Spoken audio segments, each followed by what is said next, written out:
Hey Rebel Rouser, I'm Alan Voivod and this is Star Wars 7x7.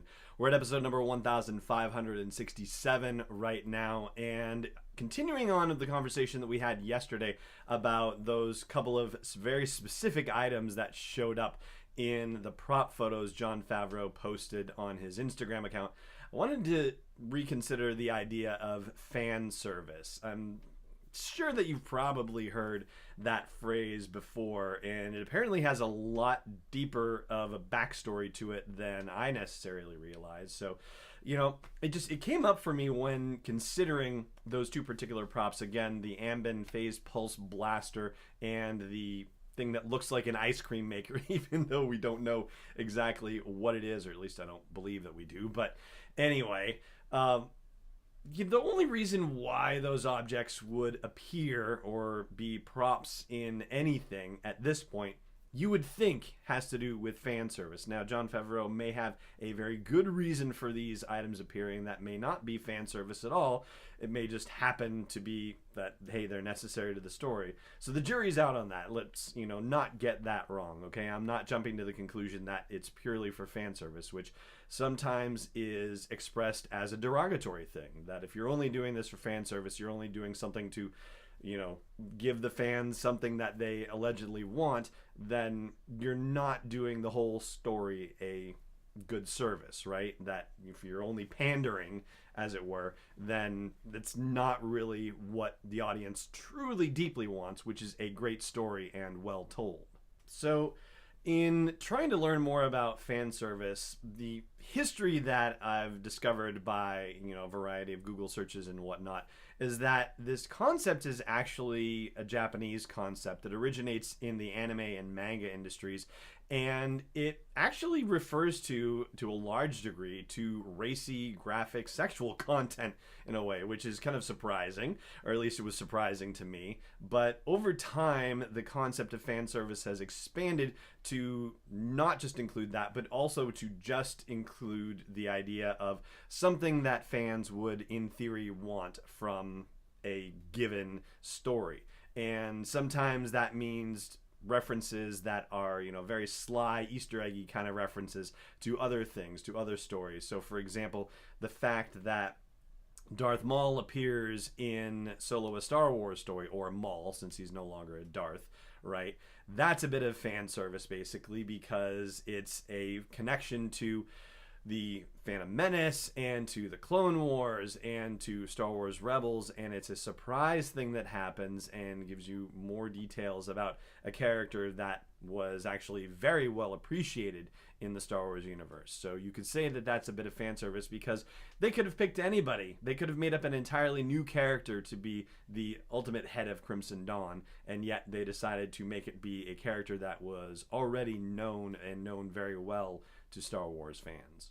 And yet I would say that's a case of fan service that works very well, because it's already established in other forms of Star Wars media that Maul gets involved with criminal syndicates and tries to organize sort of an alliance of criminal syndicates to do various bad things together. And so it makes perfect sense in that regard. And so it's a legitimate and non-pandering use of fan service, basically, to have him be the crime lord in this particular instance. As far as examples of bad fan service in Star Wars goes, well, I think that's kind of in the eyes of the beholder a little bit. So I'm going to give you a couple of examples of what I think are not the greatest examples of fan service, but I would love to hear from you as well. And I want to issue a challenge to you. If you're going to comment on this episode with an example of fan service one way or the other, please comment with one of each. One example of what you thought was good fan service in a Star Wars movie, and one example of something you thought was bad fan service in a movie, right? Don't just go one way or the other. Give me one of each. So for myself, I'm going to pick Rogue One to focus on one movie, and two examples of fan service that I thought were kind of unnecessary and pointless. One of them would be the appearance of C-3PO in Rogue One, and that just, brief, scene where you get to see him and like, oh, it's C-3PO, and he has one line. And, it's great. I love seeing C-3PO. Anthony Daniels always delivers a funny line, but really there was no point to do it other than to have Anthony Daniels show up and deliver a funny line. So I thought it was unnecessary fan service in that sense.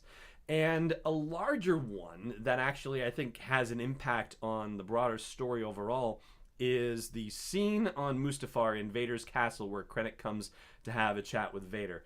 I personally don't think that that scene was really necessary. I don't think it necessarily added anything to the film. And in fact, I do feel like it kind of took away something in that the end scene with Vader tearing through rebels at the end of Rogue One, I think that scene could have had even more punch if Vader's appearance there was a complete and utter surprise. If you hadn't already seen Vader in the movie and known that he was a presence operating around the situation, then I think you would have had even more of a shock when Vader showed up and just started tearing things up at the end of Rogue One. I think it would have been even more powerful with that. Certainly it was powerful as it is, but I think if you hadn't had that scene on Mustafar, then it would definitely have been more of a shock to the system. So coming back to Jon Favreau's posts of those two props that could, should, would, probably will appear in The Mandalorian, you know, without context, there's no real way to say whether this is going to turn out to be good fan service or bad fan service. And certainly in the case of the ice cream maker, whatever the thing is, there's really no way to tell whether that's going to be any kind of noticeable fan service. In fact, it may turn out that it's just going to be carried around in the background of one scene, just like it was in The Empire Strikes Back, and just like it was in The Last Flight of the Harbinger, which is the Star Wars comic where Willrow Hood also appeared carrying that thing around. So, you know, it's really hard to say. As far as that that weapon that the Mandalorian is carrying, well, that seems a little bit more on the nose, but I guess we're going to find out more about it and about how our Mandalorian main character uses it when we actually get our first look at the show. And I have to say kudos to Pamela Johnson, who's a patron of the show, who posted a comment on YouTube asking whether she thinks that we're going to get a teaser or a trailer for this at Celebration. That's something I hadn't considered, but upon her mentioning it, it occurred to me that, yeah, you know, the way that they set Celebration up, they usually have, you know, one major marquee event each day of Star Wars Celebration, and certainly Episode 9 is going to get one of those days, and the second season of Star Wars Resistance ought to get one of those days, and I definitely think The Mandalorian is going to be the featured presentation at one of the days of Celebration as well.